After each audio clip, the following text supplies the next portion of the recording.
Hello friends, good morning. তো আমরা আগের ভিডিওতে আলোচনা করেছিলাম ভারতীয় সংবিধানের গুরুত্বপূর্ণ ধারাগুলি নিয়ে। এই ভিডিওতেও আমরা ভারতীয় সংবিধানের আরও কিছু গুরুত্বপূর্ণ ধারাগুলি নিয়ে চলে এসেছি। তো পার্ট 2 ভিডিওতে আমরা পেয়ে যাব আরও 25টি কোশ্চেন। ভারতীয় সংবিধানের ধারাগুলি নিয়ে মোট 25টি প্রশ্ন রয়েছে। তো আমরা আলোচনা করে নেব। শুরু করা যাক। ভারতীয় ভূখণ্ডের যে কোনো অংশে স্বাধীনভাবে বসবাস করার অধিকার নিয়ে কত নম্বর আর্টিকেলে বলা হয়েছে? আর্টিকেল 19। আর্টিকেল 19-এ বলা আছে ভারতীয় ভূখণ্ডের যে কোনো অংশে আমরা স্বাধীনভাবে বসবাস করতে পারি। এটা কত নম্বর আর্টিকেলে বলা আছে? আর্টিকেল 19। কত নম্বর আর্টিকেল? আর্টিকেল 19।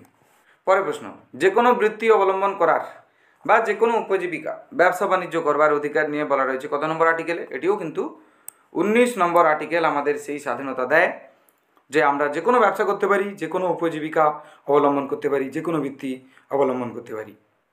কোনো অপরাধের জন্য নাগরিককে বিধি বহির্ভূত ও অতিরিক্ত শাস্তির প্রদান করা যাবে না। অর্থাৎ যেটি নিয়ম আছে, নিয়ম অনুযায়ী যে শাস্তির কথা বলা আছে তার থেকে বেশি বা কম শাস্তি প্রদান করা যাবে না। এটি কত নম্বর আর্টিকেল বলা রয়েছে? আর্টিকেল 20।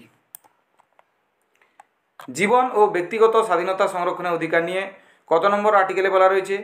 জীবন ও ব্যক্তিগত স্বাধীনতা সংরক্ষণের অধিকার নিয়ে বলা হয়েছে 21 নম্বর আর্টিকেলে। এটি খুবই গুরুত্বপূর্ণ। কোনো ব্যক্তিকে গ্রেপ্তার করা হলে তাকে 24 ঘন্টার বেশি আটক করা যাবে না। এটি কত নম্বর আর্টিকেলে বলা রয়েছে? আর্টিকেল 21। 24 ঘন্টার বেশি তাকে আটক করা যাবে না। কোনো ব্যক্তিকে গ্রেপ্তার করা হলে তাকে যত শীঘ্র সম্ভব গ্রেপ্তারের কারণ জানাতে হবে এবং গ্রেপ্তারের 24 ঘন্টার বেশি আটক রাখা যাবে না। এটি কোন অধিকারের মধ্যে পড়ে? এটি জীবন ও ব্যক্তি স্বাধীনতার সংরক্ষণ অধিকারের মধ্যে পড়ছে। তাহলে এটি কোন অধিকারের মধ্যে পড়ছে? জীবন ও ব্যক্তিগত স্বাধীনতা সংরক্ষণ অধিকারের মধ্যে পড়ছে 21 নম্বর আর্টিকেল অনুযায়ী। তাহলে জীবন ও ব্যক্তিগত স্বাধীনতা সংরক্ষণ অধিকার 21 নম্বর আর্টিকেল। কোনো ব্যক্তিকে গ্রেপ্তার করা হলে তাকে যত শীঘ্র সম্ভব জানাতে হবে গ্রেপ্তারের কারণটা।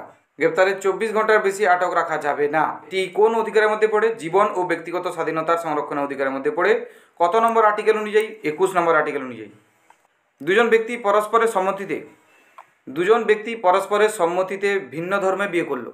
আলাদা আলাদা ধর্মের দুজন ব্যক্তি পরস্পরকে বিয়ে করলো। তাহলে এটি কোন মৌলিক অধিকারের মধ্যে পড়ছে? এটি 21 নম্বর আর্টিকেল অনুযায়ী জীবন ও ব্যক্তিগত স্বাধীনতার সংরক্ষণের অধিকারের মধ্যে পড়ছে। এটা কত নম্বর আর্টিকেল? 21 নম্বর আর্টিকেলের মধ্যে। সংবিধানের কোন দুটো আর্টিকেল কোনো অবস্থাতেই স্থগিত রাখা যায় না, বন্ধ রাখা যায় না? আর্টিকেল 20, আর্টিকেল 21, অর্থাৎ 20, 21। তাহলে সংবিধানে কোন দুটো আর্টিকেল কোনো অবস্থাতেই স্থগিত রাখা যায় না? Article 20, 21, very important. প্রাথমিক শিক্ষাকে মৌলিক অধিকারের স্বীকৃতি প্রদান, এটি কোন আর্টিকেলে বর্ণনা করা হয়েছে? প্রাথমিক শিক্ষাকে মৌলিক অধিকারের স্বীকৃতি দান করা হয়েছে আর্টিকেল 21 এর মাধ্যমে। আর্টিকেল 21A, কাউকে গ্রেপ্তার করা হলে তাকে সংরক্ষণমূলক ব্যবস্থা দিতে হবে, অর্থাৎ তাকে উপযুক্ত সুরক্ষা প্রদান করতে হবে। এটি কত নম্বর আর্টিকেলে বলা আছে? আর্টিকেল 22। কোনো ব্যক্তিকে জোর করে পরিশ্রম করানো, বেগার খাটানো নিষিদ্ধকরণ, এগুলো বেআইনি। এটি কোন আর্টিকেলে বলা হয়েছে? আর্টিকেল 23। 14 বছরের কম বয়স্ক শিশুদের কলকারখানা, খনি বা অন্য কোনো বিপজ্জনক কাজে নিযুক্ত করা যাবে না। এটি কত নম্বর আর্টিকেল বলা হয়েছে? আর্টিকেল 24, 24। এটি কত নম্বর আর্টিকেলে রয়েছে? আর্টিকেল 24। সকল ব্যক্তি সমানভাবে বিবেকের স্বাধীনতা অনুসারে ধর্ম স্বীকার, ধর্মাচরণ এবং ধর্ম প্রচারের স্বাধীনতা ভোগ করতে পারবে। এটি কোন আর্টিকেলে বলা হয়েছে? আর্টিকেল 25। প্রত্যেক ধর্মীয় সম্প্রদায় বা গোষ্ঠী নিজের ধর্মীয় সংগঠন বা কার্যাদি পরিচালনা করতে পারবে। এটি কোন ধারাতে বলা হয়েছে? আর্টিকেল 26, 26। ধর্মের কারণে কোনো ব্যক্তিকে কর দিতে বাধ্য করা যাবে না। এটি কোন আর্টিকেল বা কোন ধারায় বলা হয়েছে?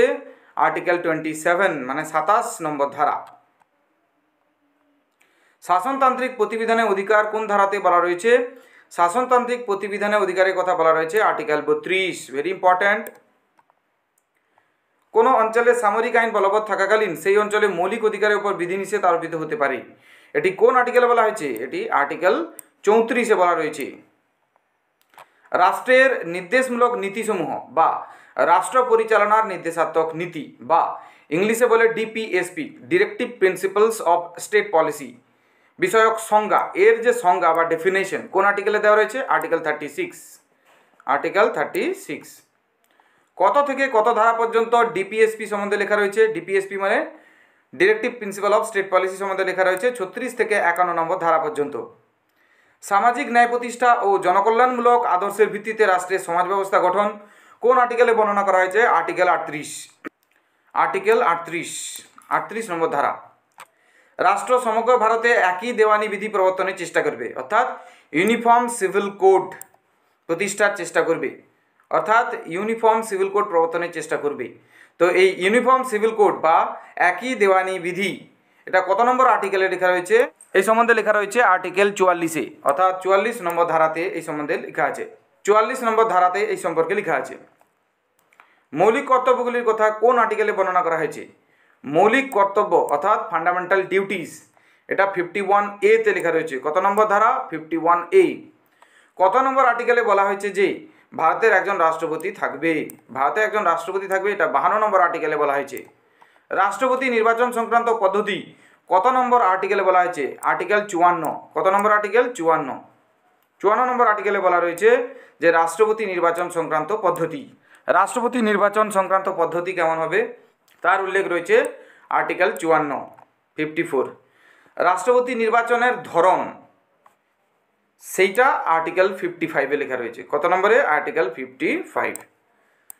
আর্টিকেল 55-তে লেখা রয়েছে রাষ্ট্রপতি নির্বাচনের ধরন, আর রাষ্ট্রপতি নির্বাচন সংক্রান্ত পদ্ধতি লেখা রয়েছে আর্টিকেল 54-তে।